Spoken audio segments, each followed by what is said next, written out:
Здравствуйте, уважаемые телезрители! Вы смотрите программу «Актуальная тема». И гость в студии сегодня куратор Института пространственного развития мэрии города Грозного Казанцев Константин Александрович. Здравствуйте, Константин. Здравствуйте. Как мы все видим, Грозный преображается с каждым днем. Из года в год строятся новые дома, проспекты и даже целые районы.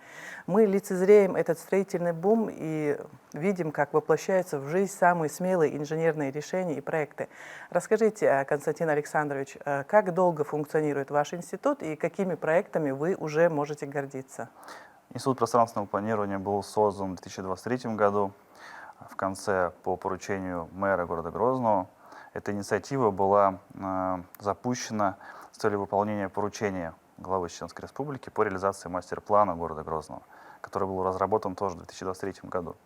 Мы работаем неполных 2 года и уже можем похвастаться большим количеством проектов благоустройства. Это порядка 35 объектов благоустройства проектов. Концепции развития около 50 архитектурных объектов, в том числе и в новом районе Путина, и тех территориях, которые у нас сейчас развиваются. Из уже реализованных можно отметить таунхаусы, которые были построены для расселения жильцов аварийного жилья, 300 квартир. Можно сказать о первой линии района Путина, это благоустройство возле арабских домов. Это тоже проект вашего Конечно. института? Это аллея пешеходная в честь имени Владимира Владимировича Путина. Ну и сейчас буквально на днях был дан старт созданию, реализации парка имени Путина. Это большая территория, порядка 9 гектар общественного пространства. Тоже в Путинском районе, да, будет парк? Да, это в том числе в Путинском районе. Сейчас внимание всей нашей команды, оно направлено конкретно на такой крупный инвестиционный проект. Это новый район Путина. Мы занимаемся там всем, что связано с благоустройством, архитектурой.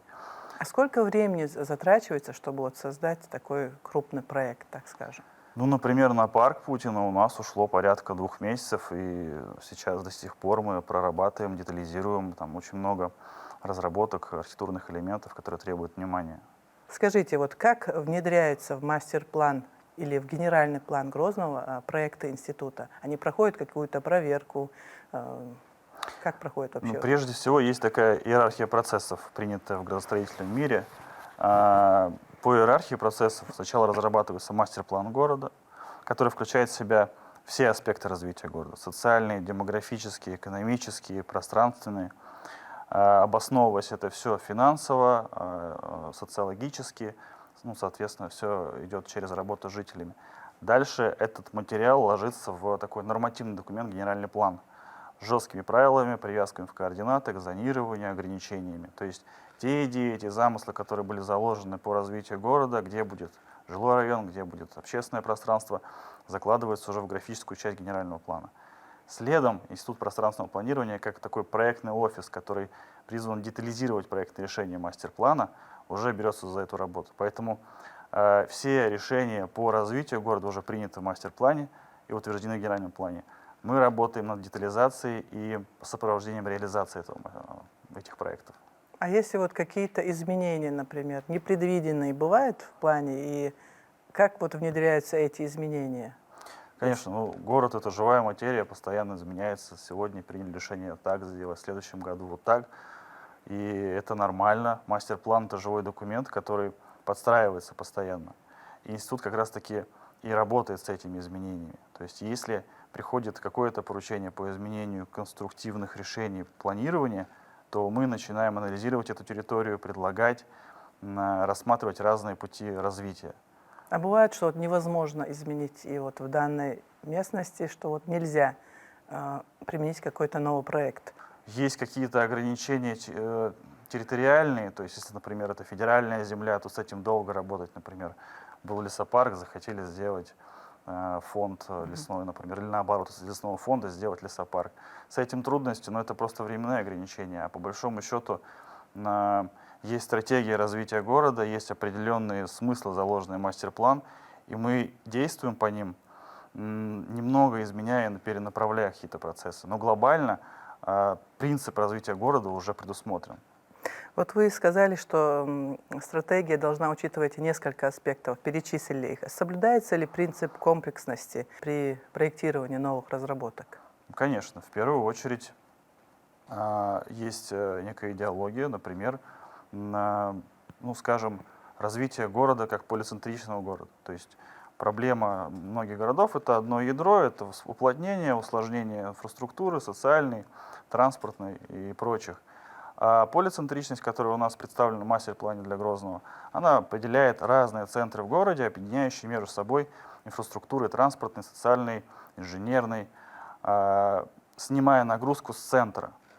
Следовательно, мы действуем по этому направлению, и это большой плюс новой стратегии города. Это позволяет учитывать серьезный приток населения, увеличение демографии, в том числе и приезжают иногородние жители, и это сейчас как бы такая точка роста для нас. Вот и следующий вопрос. Вот, чтобы выстроить стратегию пространственного развития, нужно в первую очередь ориентироваться на запросы граждан. Вот, как налажена обратная связь с гражданами? Как ведется эта работа? У нас мэр на постоянной основе принимает жителей, рассматривает их вопросы, запросы, предложения. Также и замы мэра ведут свои приемы. Все это собирается в структуру документа и как предложение дается на те или иные территории. Например, было ряд жалоб на то, что не хватает школы в пешеходной доступности. Это все дается нам в разработку, мы это внедряем все сначала мастер-план с учетом всех необходимых взаимосвязей, потом это ложится в генеральный план, потом разрабатывается проектная документация и строительство. И это касается любых предложений жителей, будь это благоустройство, ремонт или что угодно. Это все мы прорабатываем и объединяем не только в единую концепцию градостроительную, но и архитектурную, то есть стилистическую.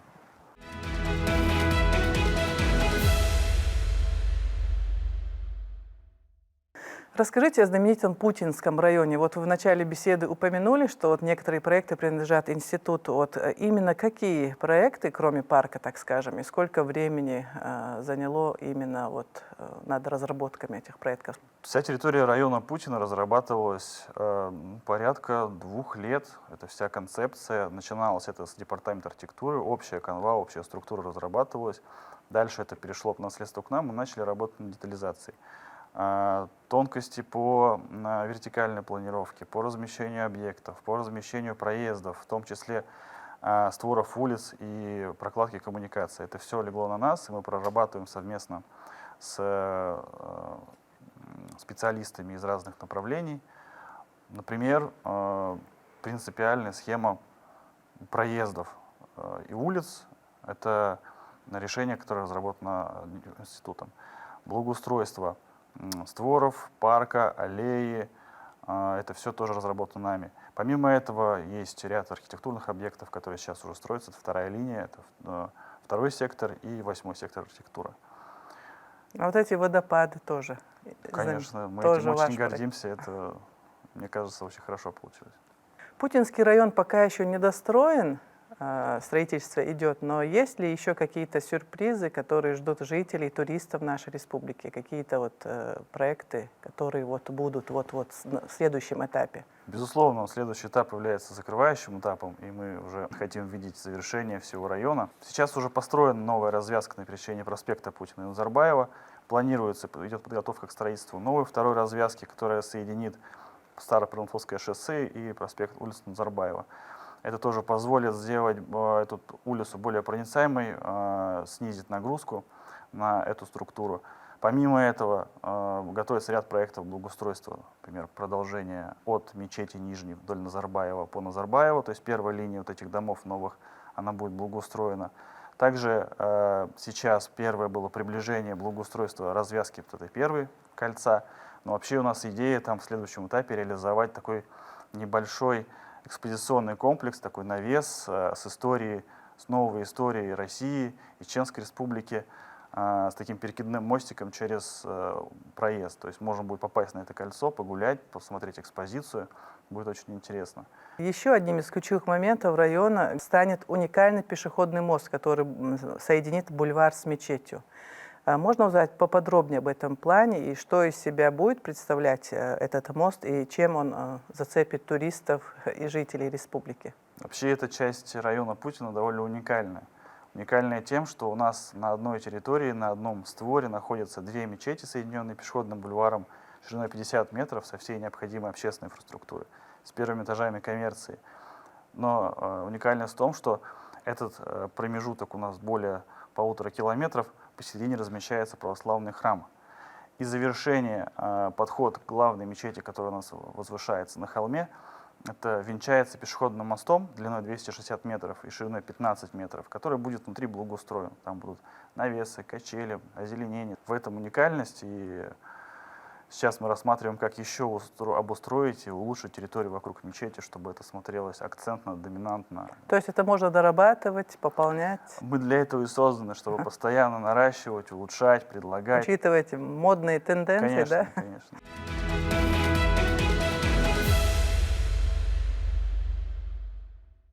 Примерами успешных практик в области стратегии пространственного развития городов является стратегия развития Барселоны, Копенгагена и Токио. Извините, что я сравниваю с городами Ничего страшного, миллионниками, это- но вот будет ли особенная стратегия города Грозного? Такая хрестоматийная схема развития этих городов, она присуща всем городам. Ну, то есть все города развиваются. Например, наша система, которую мы заложили в мастер-план столицы республики, она созвучна со схемой развития, например, Гонконга.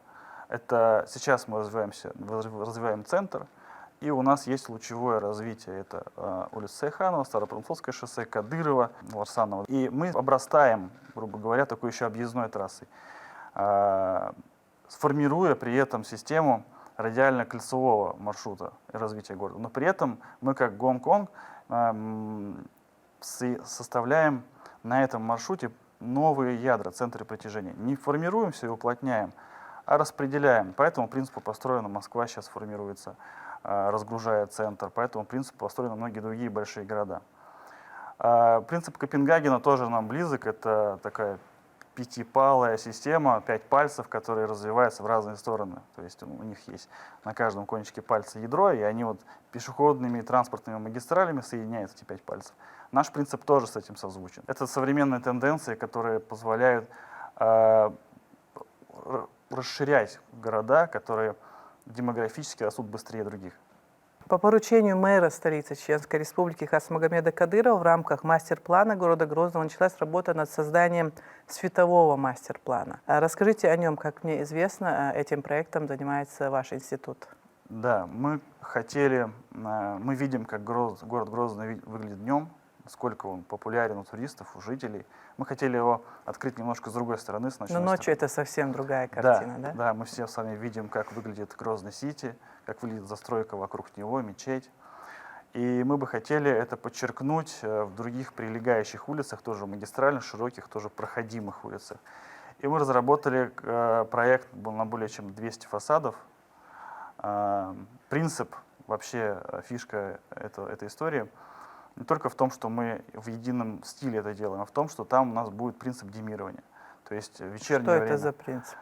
В вечернее время в сумерки у нас фасад подсвечивается полностью. Детали, все это просматривается для того, чтобы жители и гости города могли наблюдать город во всей красе.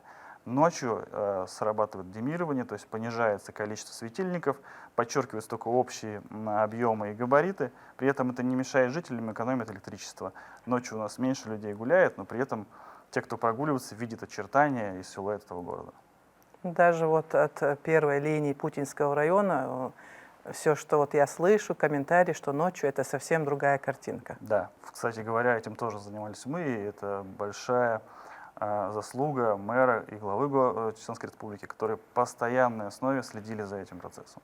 Насчет Шейх-Мансуровского района. Вот как мы знаем, бывший заводской район, там много пространства, так скажем. Рассматриваются какие-то проекты в этом районе города в будущем? У нас захватываются все районы города, и мы как пазлы разрабатываем на общественное пространство и территории застройки, соединяя это в систему. Например, на зеленый каркас города, который ложится вот структурой сверху на весь город, являясь такой объединяющей системой пешеходных и велосипедных связей. Следовательно, по всему этому маршруту появляются локации общественных пространств, скверов, парков, каких-то покет-парков, небольших локаций. И поэтому не только про Шейх-Мансуровский можно говорить про всю территорию города. Это происходит равномерно.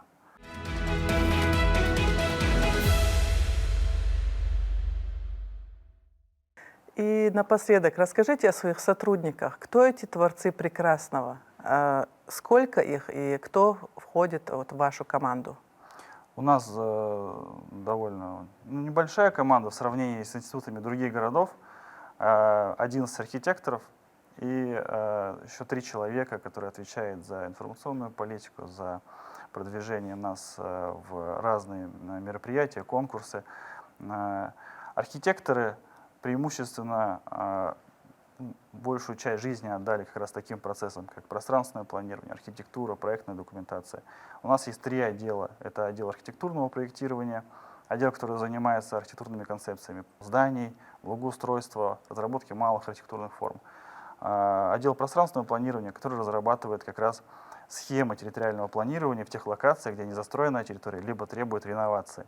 Кстати говоря, я не сказал об этом, но то, чем мы можем гордиться, и это скоро тоже увидят все, это цифровой двойник города, который включает в себя все слои существующих транспортных инфраструктур, инженерных, будущей застройки, будущих проектов благоустройства. Как слоеный пирог наслаивается, можно выключать и смотреть. Так вот, проектный институт пространственного планирования в лице отдела разработал на весь город структуру будущей застройки. Как можно вот увидеть этот цифровой двойник? Цифровой двойник пока еще в доработке, но уже буквально вот-вот, мы уже пользуемся как вот внутри. Пока проверяем что-то, оттачиваем, дорабатываем, потому что институтом разрабатываются все эти слои. Большое количество слоев, красные линии застройки, которые позволят в дальнейшем регулировать застройку, не выходя за пределы. Каркас зеленый, благоустройство, это все туда ложится, и мы над этим работаем. То есть в ближайшее время мы это все представим. А социологи, экологи есть в институте? Или У же нас они это все есть, это привлеченные люди, социологи, экологи. То есть мы буквально в начале этого лета разработали методическую рекомендацию по озеленению. То есть это принципы озеленения и определенный состав ассортамента, который приживается в этих климатических условиях, в эту жару. То есть здесь сложные условия на самом деле. И у нас есть перечень, который мы можем внедрять в любое общественное пространство, как вот просто методичка такая. Даже что высаживать, это Что рекомендации высаживать, как института. высаживать, да, в каких композициях, чтобы это выглядело хорошо. То есть это поможет улучшать, например, дворы управляющим компаниям, которые не имеют специалистов, они могут взять методичку и сказать, вот в этой части двора я посажу вот это приживется. Или тем, кто занимается Это развитием очень общественного интересно. А кто занимается этим? Какой специалист? Дендролог — это научный исследователь, который, у нас она профессор университета, она как раз с этим работает. Она подготовила, исследовала все растения, которые здесь приживаются, поработала с уже ранее сделанными исследованиями, сделала методическую рекомендацию. Такая выжимка простая.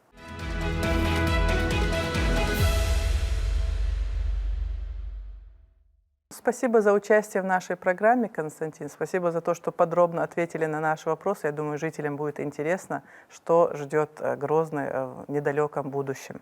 Спасибо за то, что пригласили. Я нашим телезрителям напоминаю, что сегодня в студии у нас был куратор Института пространственного развития мэрии города Грозного Казанцев Константин Александрович. Ну а с нашими телезрителями я прощаюсь. Спасибо за внимание и до новых встреч на ГТРК «Войнах».